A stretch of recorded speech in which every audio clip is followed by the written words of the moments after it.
Colleagues, Anthony Mackay, CEO and co-chair of the board of the National Centre on Education and the Economy based in Washington, DC. It's wonderful to be with you and to join you for CITEF 2021, the International Forum on Teacher Education, but I know, of course, coming to you in January in this new year of 2022.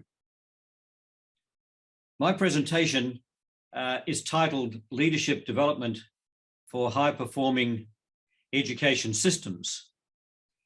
I know that both in day one and day two, you will be focused upon a whole range of elements of the education system, both in Korea and, of course, internationally, and that you have a number of presenters and keynotes from different jurisdictions, including, of course, and most importantly, South Korea, but also from the US, from Canada, from Finland, from a range of other countries. And of course, all have an education system that reflects their own culture, their own history, and the way in which you are thinking about the future of that education system, particularly in terms of the role of teacher education, which is at the heart of all of our learning systems.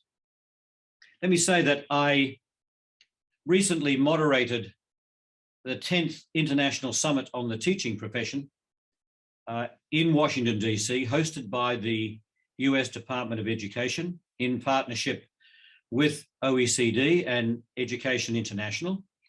It's a unique gathering of education ministers from the highest performing and fastest improving education systems.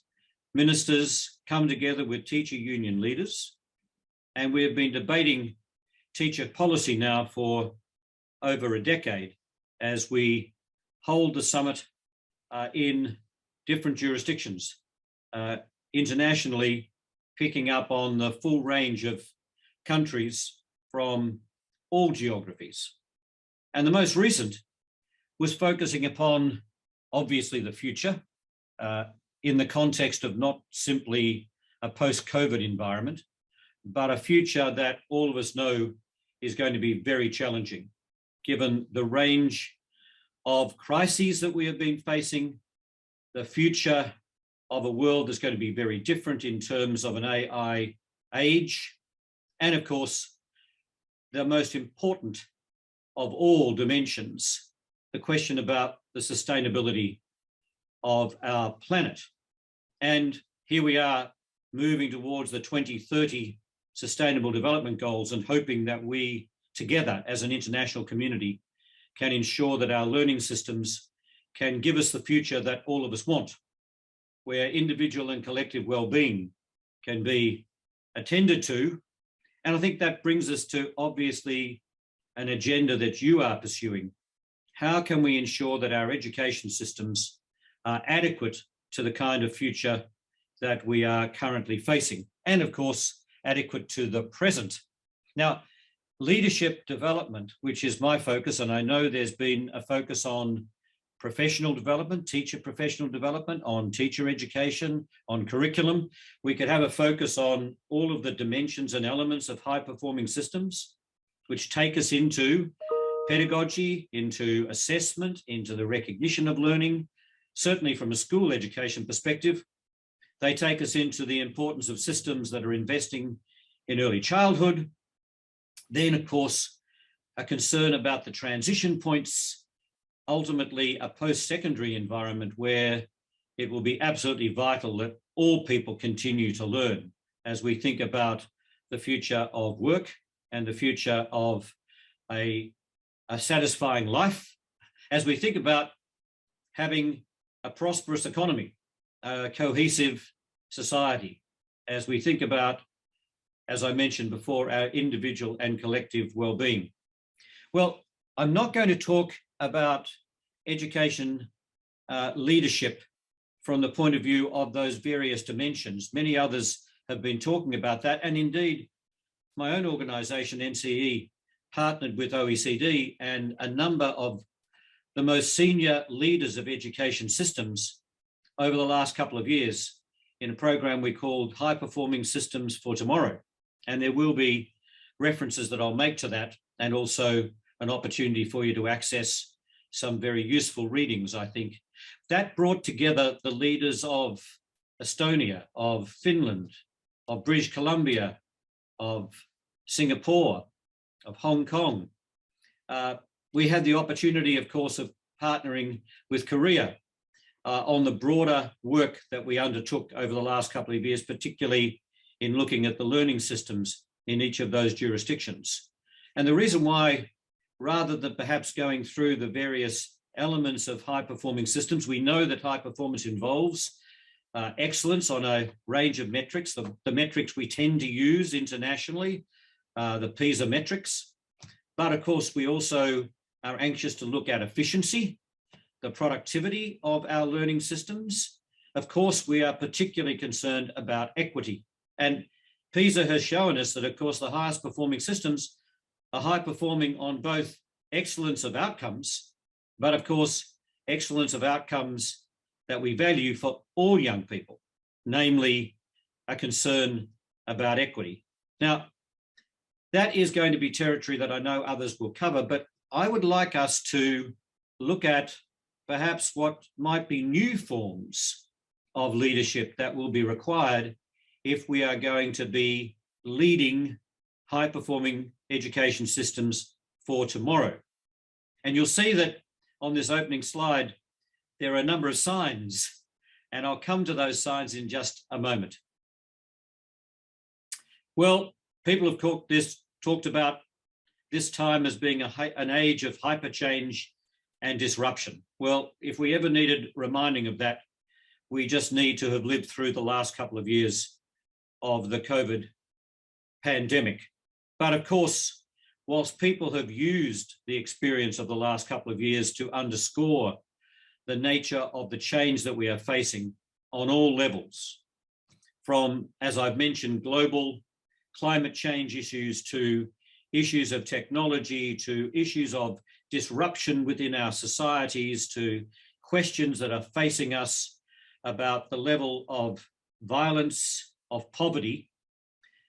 I think the other point, in order to be more optimistic about this, is that an age of disruption is an age for redesign and reinvention. And if we're going to have a learning system that's adequate to the age that we live in, we believe that we'll need to see some serious changes in the way in which we go about the learning business and the way in which, most importantly for us, we exercise our leadership. Well, we could spend a lot of time here in talking about the nature of leadership that's required. Recently, I was in a conversation in which people said, Tony, you need to be aware of three things in terms of the future of leadership. You need to understand that you have to have levels of trust in order to be able to lead. You certainly need to be able to generate confidence in the way in which you go about the leadership work, and you need to do that in a highly collaborative way. You need to be sure that you're working with people and don't pretend that you alone as a leader can take the direction that others will follow and will mean that you've got the outcomes that you want. And certainly, you need to be able to lead in ways that will ensure that the organizations, the system, will be sustainable. And you can't do that unless you've got a fair degree of humility.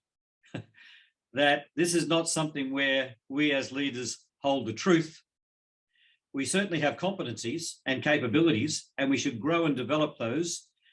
And I won't go through that list because I think those of us in teacher education, in leadership development work, are very clear about the importance of leading self and leading others, of leading learning, of leading organizations, of leading change and innovation. I'll mention some of those elements, but I want to cast it in slightly different terms.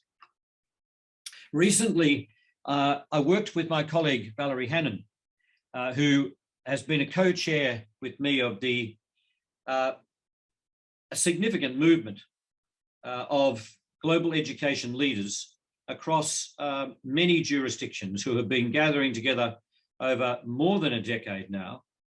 And we have been system leaders who have taken responsibility for leading change. And we've had colleagues throughout that whole period of a decade or more from many of the jurisdictions that I've mentioned, including, of course, our colleagues in Korea. So we've had a very important relationship. Recently, we produced a paper, and I'll give you the link to this at the end of the presentation, in which we identified what we call 5 signposts for the future of leadership that we thought would be helpful as guiding signposts, if you like, giving us a sense of direction. And I want to share those with you as my contribution to the conference, to this gathering on the future, obviously, of learning communities and of the way in which we think about the profession leading that work. So these do relate directly, of course, to the theme of this forum. Let me just be clear.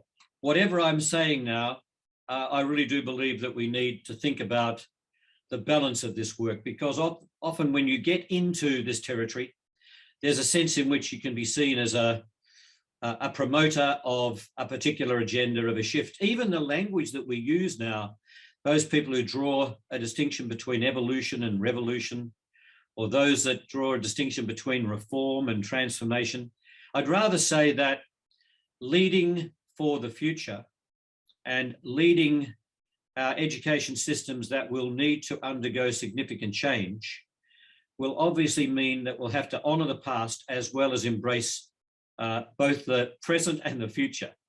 And we need to be clear about our different cultures, our histories, our values. They're expressed in the goals of our education systems, and honour those in ways that allow people to think about the future, but in no way to disconnect themselves from why it is that many who are obviously involved in this forum are associated with producing high-performing learning systems for all young people. The first signpost, and I'll move through these rapidly because I will give you access to the paper and you can use the opportunity to refer to that at a time when you've got a moment. But let me pick out the 5 signposts, and I'm going to start with the first. And our argument is that we need to have a new education story, a new education narrative. The reason why I'm saying this is that all of our countries have either a very explicit story around what we want the education system to do. I've been involved in the work of setting goals for a number of jurisdictions. And it's interesting that at the moment, many people are talking about having education systems that will ensure that we have successful learners, that we are absolutely convinced that we need to have levels of lifelong learning, and that we need to ensure that they are confident young people who emerge from our learning system and are prepared to commit to a lifelong learning agenda. And of course, that they're going to be active and contributing citizens of our respective countries. And so many of us have now captured those in goals in our respective systems, and we talk about the values that underpin them. It's a very important part of the work of educators to be able to share the story about what education is designed to do, the purpose of education, of our learning systems, to everybody, young people, to parents, to communities, to employers, to all of those who are part of the education service, and many others, of course, who are partners in that work. You might not completely embrace the story that I want to present to you here as being the dominant story at the moment, and the language may be awkward, but there is a sense in which many people have argued that the story that we've been living with, the story that we've been advancing, is that education is the driving force of prosperity. It increases the gross domestic product of our respective countries, that it's the pathway to the best jobs, that it's the way in which we achieve higher levels of social mobility. It's about getting qualifications. It's about what many people regard as being their most important part of learning, the academic. And that ultimately it's through those disciplines that we are inducted into ways of knowing, and that qualifications, particularly those that are issued by universities, give us a sense of what success really looks like. And if you don't acquire that, then you're not successful. And let me argue here, as my colleagues Valerie Hannon and Amelia Peterson do in a recent book called The Purpose of Schools in a Changing World, that we are maybe living here with a storyline that is not particularly helpful by itself in order to tackle the very disruptive and fast changing world that we live in, if we're going to survive, if we're going to thrive, if we're going to be sustainable. The argument here is that above all else, and this is actually reflected in OECD's Future of Education and Schools 2030 agenda, that has now been intensively unfolding over the last couple of years, that many of our countries have been involved in contributing to, that really purpose about education at the moment, as we think about a future, both now and in the immediate future, and I'll say something about how I think about the future in a moment, is that we'll need to learn how to thrive in a fast changing world. A lot of people call that being flexible, being agile, being adaptive, whatever language you want to use. But that is the context in which we find ourselves, and therefore our education system will have to address that broader purpose of sustainability for all. And I'll come back to that for a moment, in a moment. Now, look, I won't delay on this, but that kind of learning would need to be learning that enables us to know ourselves. There's not much point in asking people to change and transform if we're not attending to ourselves. Many of our beliefs, our habits, our dispositions, our attitudes, they have been formed in a world that we've been living in. The question is to what extent those attributes, those dispositions, those beliefs and values are going to serve us well into the future. And if we're demanding people to confront change, we'll have to confront potentially changing ourselves. And of course, the way in which we relate to each other, how we communicate, how we value each other, how we respect each other, because there's no question it's going to be an interdependent future. If we can't figure out how to do this collectively, if we can't figure out ways in which we can enhance the interpersonal nature of our learning, and this is for all young people, we know that we are going to be less than adequate to tackle the future we're talking about. Obviously, we need to do it in ways in which we respect and recognise our families, our communities, our local environment, our provinces or states, our nation, in other words, our own society. But it's not just our society, it's also the global society. If we've needed any reminder of that, think about climate change and think about the pandemic. We are connected, interdependent. And ultimately, of course, that means we need to think about the future of our planet. And I know climate change is probably the code for that, but there are so many other dimensions about how we think about the sustainability of our planet and how we can be good stewards. So levels of thriving at all of those levels, or if you like, levels of learning, levels of education that attend to all of those. Well, my argument here would be that we'll need to have a new story that is adequate to those purposes for learning. I'm not saying that the old story ought not to inform the way in which we think about the future, but it is very limited. And one could say that the story we've been telling ourselves has got us to a position where we are facing so many challenges, we have to ask the question, has that story really served us well enough? And surely the answer would be, it might have been necessary, but it certainly hasn't been sufficient. And we have to do it in a way where, in fact, we bring our communities our societies, our public, if you like, with us as educators, because there's not much point in us having a storyline that's not shared with others. It needs to be shared with all of the stakeholders who are part of our education system. It needs to have levels of public awareness to support the changes that we're talking about. So as leaders, we'll need to be engaged in telling stories, certainly to our fellow educators, but to parents, certainly to wider families and communities. And certainly, I think we'll need to be telling stories that resonate with our politicians, to those who govern our education systems, to those who have responsibility for the funding of our education systems. I have to say, at the very heart of it, it needs to be a story that resonates with young people, because alongside the changes in technology that are going to and have changed so much of the way in which we live and learn, young people themselves are the agents of change. They are the ones who are inheriting, and they are the ones that will need to be convinced that the way in which we're taking our learning systems forward will be positive, giving them a sense of optimism about the future. So just let me finish this signpost by saying that as we think about a narrative or a story that goes beyond our own community of educators, we'll need to think carefully about, as I've said before, the story of ourselves, the story of us shared, and certainly the story of what is happening now.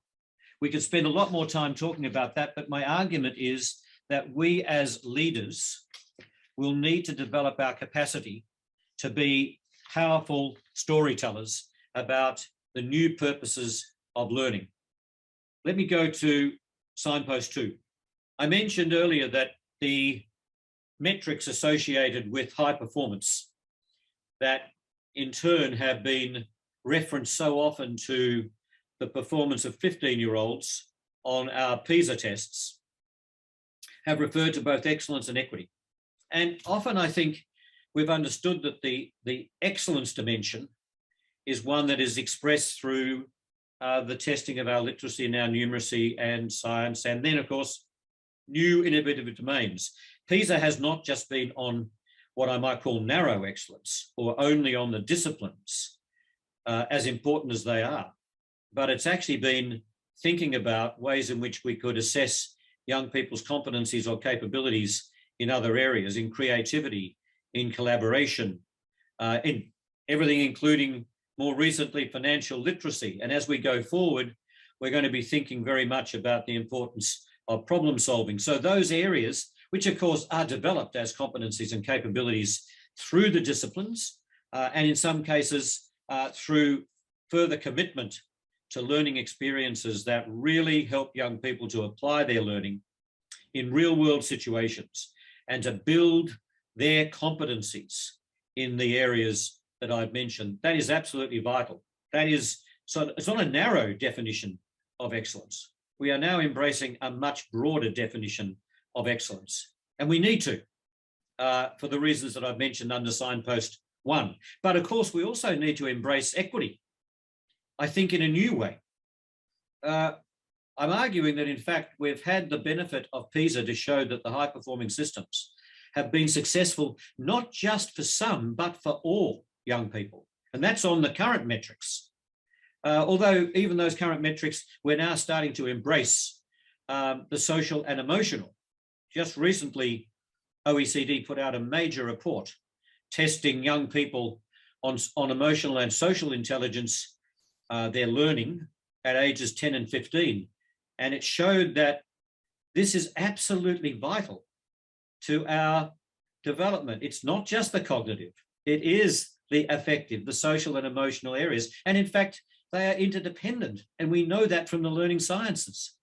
And yet, have we really recognized that in the way in which we have designed our education systems, how we have thought about our learning ambitions, how we've thought about our curriculum, what we value in assessment, what we value in recognition?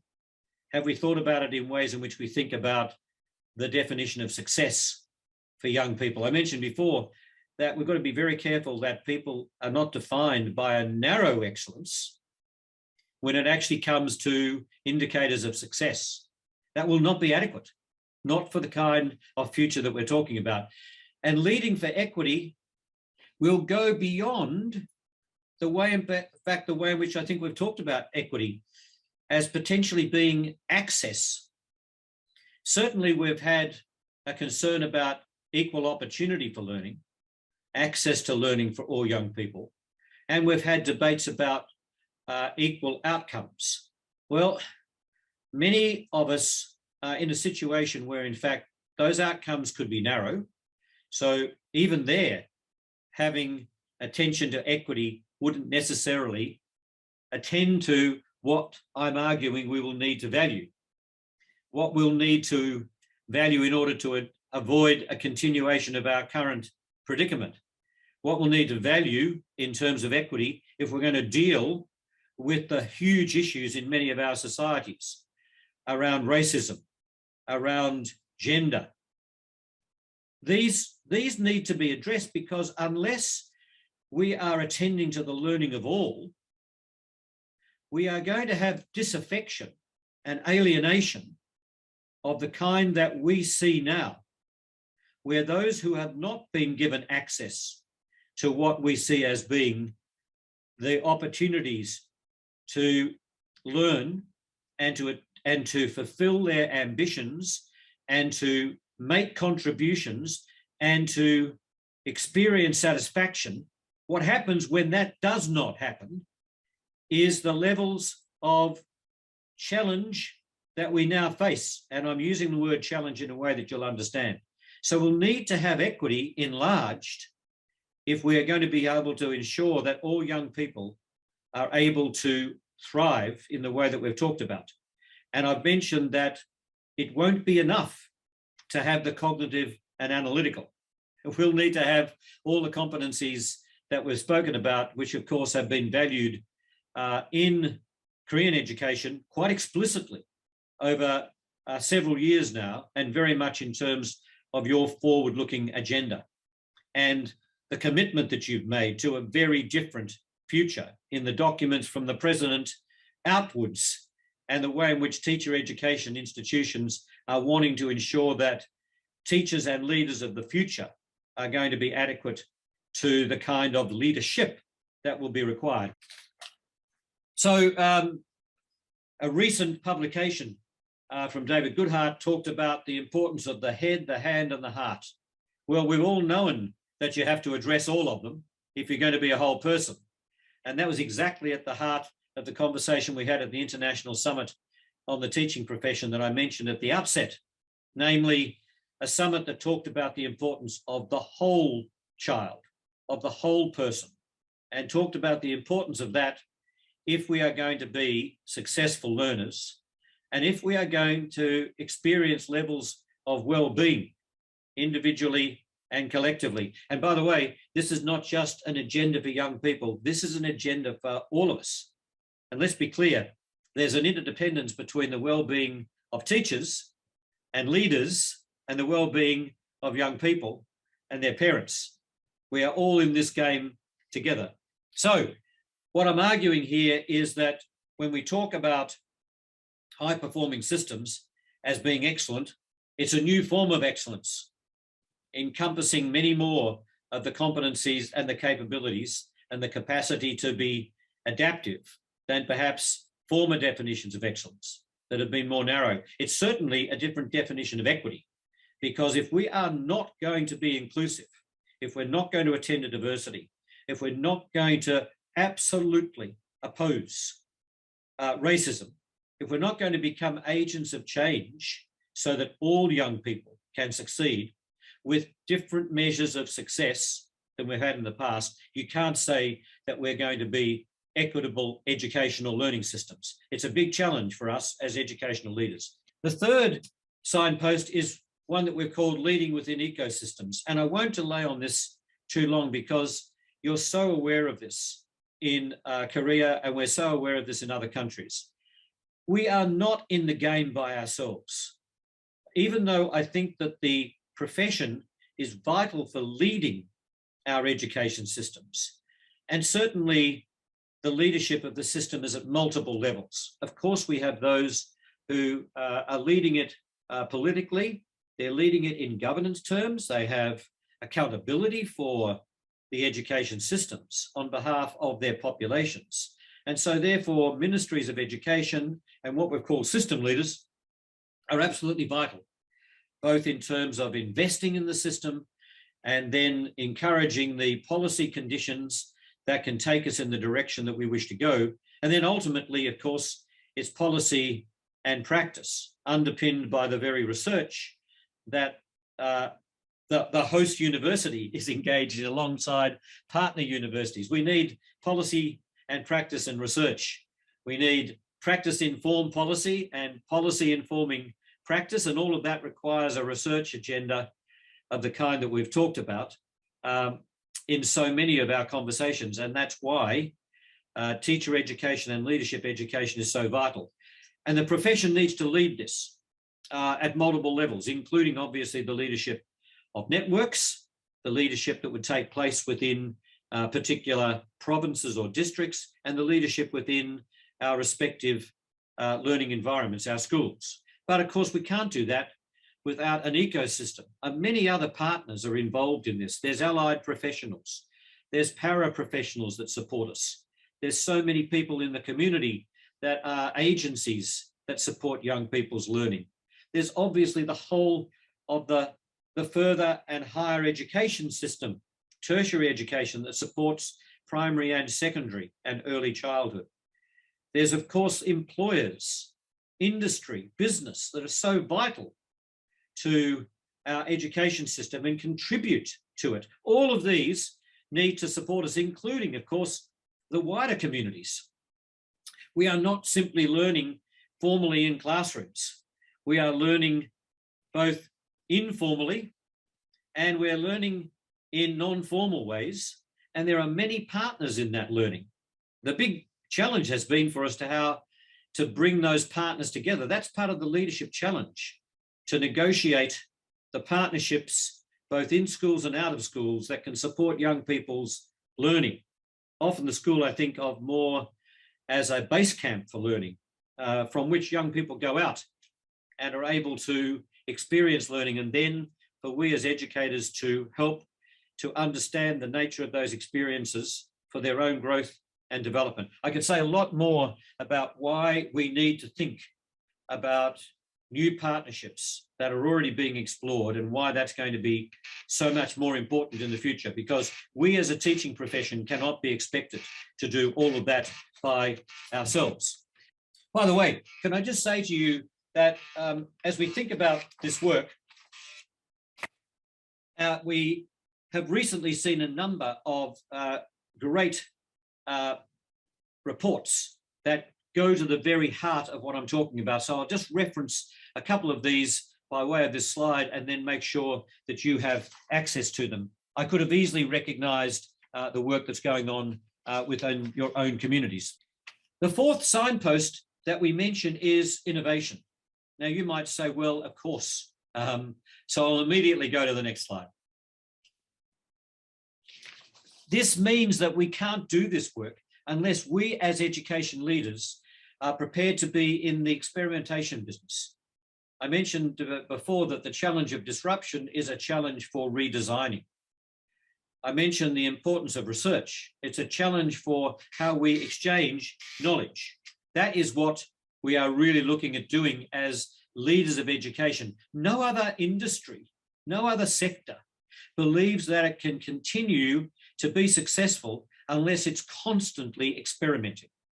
It's researching, it's innovating.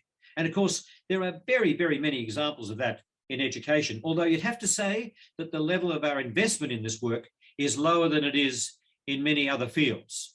Often people refer to the comparison between the investment in medicine, research, innovation, experimentation, and the investment in education. Well, if we're not investing in education, in learning, then we're going to be seriously in trouble. There's been obviously an explosion of new knowledge around the science of learning sciences that bring a much deeper knowledge an understanding of how people learn, and therefore how we should design our learning systems. To what extent have we as educators been able to apply that to our current work? To some extent, yes, but not to the extent that would help us to ensure that all young people can learn, because it's that understanding that will help us. And of course, we can get there through investing in innovation with very different methods that go from learning laboratories to innovation zones to prototyping to rapid cycle investment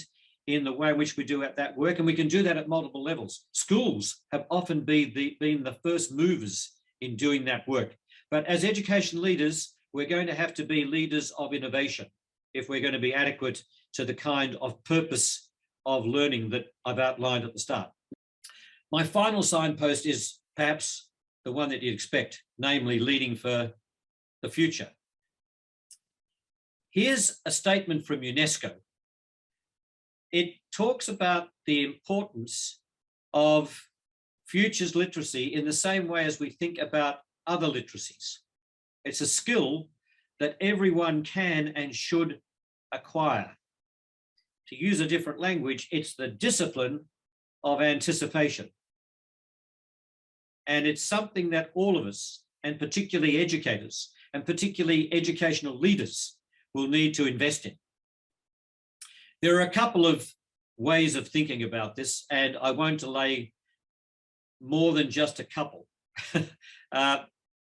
This will obviously combine with innovation, and it can be on a scale where, in fact, we as educational leaders in our particular learning environments bring innovation and futures literacy to bear, or it can be at the level of countries where we seriously invest in new ways of doing things, not just faster and bigger, but different. And if we're going to do different as countries, and particularly the argument I think would be we'll need to do different, not just as individual countries, we'll need to solve this problem to meet the new purposes of education globally, in the same way as we're going about this business with climate change. No country by itself, right? So therefore embracing this as an international community is a big challenge for us. And obviously organizations like OECD and UNESCO and the World Bank and the Economic Forum and a whole range of networks are doing just that. Of course they're doing that, but we'll need to do it more. And we've been involved in a couple of those exercises. I mentioned those at the start of my presentation. We've found this useful. Very simple. Let's think about where we are and anticipate, perhaps in scenario form, not just, let me be clear, certainly understand trends, but we're not in the prediction business, right? Because we so often know that when we predict, we're off the mark. But we can imagine probable and plausible and possible futures. But ultimately, surely let's make sure that we're clear about what our preferred future is going to be based upon our purpose that we outlined at the start, based upon our values. I think that's really important for all of us, so that it always comes back to purpose as we as educational leaders think about the future of our learning system at whatever level, national through to learning environments and classrooms, and I use classrooms in the more enhanced form, places of learning. Let me use one other as a way of thinking. Many of us would say right now that we are certainly concerned about our current state of play, and we will try and do the best we possibly can for all of those who are currently in our care. That is the current generation, if I'm thinking about school education. But we're also thinking out 5 to 10 years about the next horizon, and we're anticipating that. And our change agendas, our reform agendas, and of course the reform agenda that Korea has for young people and for its education system is one of the most shared internationally, because it raises all of the issues that I've talked about. And you're already anticipating Horizon 2 and you're working toward it. What we're really saying, I think, is in that 2030 space, which is actually the Horizon 2 and then going beyond, we are thinking about a future that might have to be very different if we're going to be able to thrive, to survive. So There's time horizons here that we as educators should be thinking about constantly. That's part of our role. By the way, there are some toolkits here in the same way as I mentioned some previous publications around learning ecosystems. Have a look at a couple of these references as well. I'll provide these. Perhaps one of the most recent was the new set of OECD scenarios that was produced just 12 months ago or less, and it builds on a set that we developed 10 years before that. And it's very interesting to think about the way in which, and I won't delay now, how some of those futures in education have been played out in quite explicit scenarios. Have a look at them. You've anticipated many of these, but it's worthwhile, I think, for us as educational leaders to be in the futures game and referencing this work. And I did mention already that this has been an activity of the Korean government, but it's also an activity of governments around the world. And I've just mentioned a couple that you'll be aware of. You've got people who'll be presenting from Finland, from Canada, from Singapore.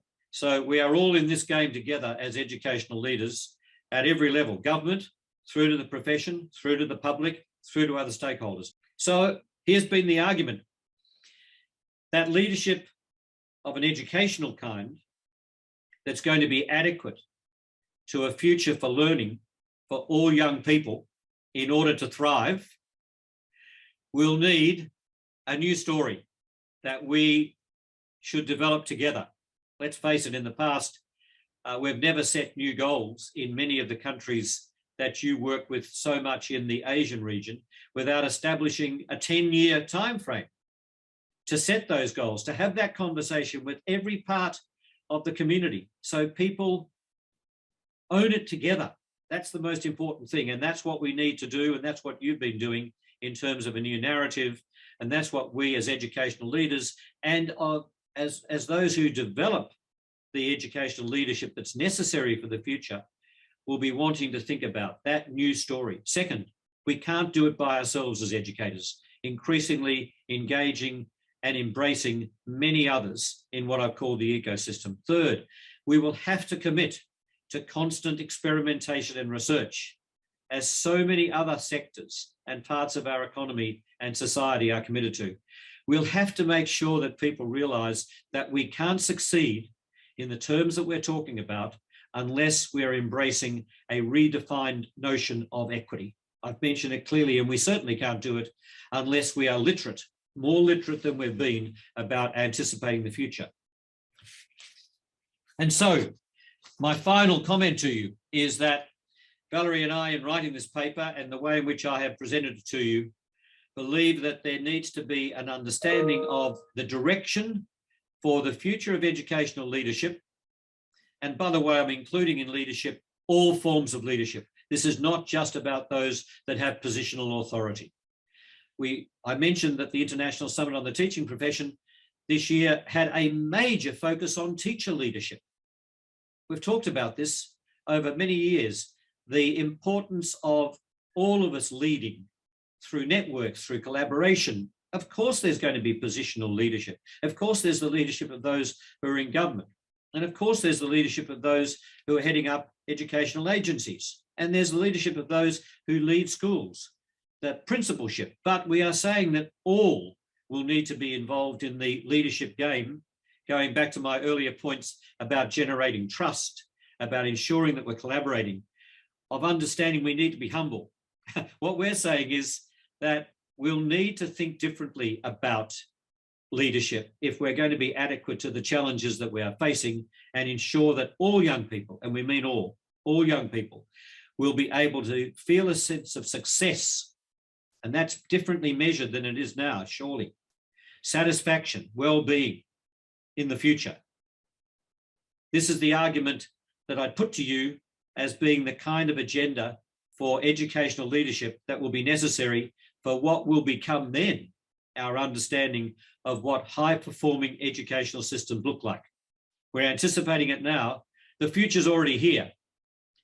But of course, it's not widely spread across all of the parts of our educational system. It will need to be, and we believe the kind of educational leadership that I'm speaking of will help us get there. If you'd like to have, next slide, please. If you'd like to have more understanding of the arguments that we've put, please do access this paper. Also access some of the other references that I'll make available. Colleagues, thank you. This has been a wonderful opportunity to share some of our recent thinking. And when I say our, I mean very much in the same spirit of shared leadership. This has been shared ideas across our various jurisdictions, colleagues that I've worked with so closely over more than a decade in South Korea, across multiple agencies there and in schools. It's been a wonderful opportunity to share this work with you, knowing that we've been on a common path, that potentially here we share a direction. And I hope that this forum is one that actually will help us all to feel that together we can create and sustain learning systems, education systems that will ensure that we can thrive individually, collectively, and obviously globally. Thank you very much for the opportunity.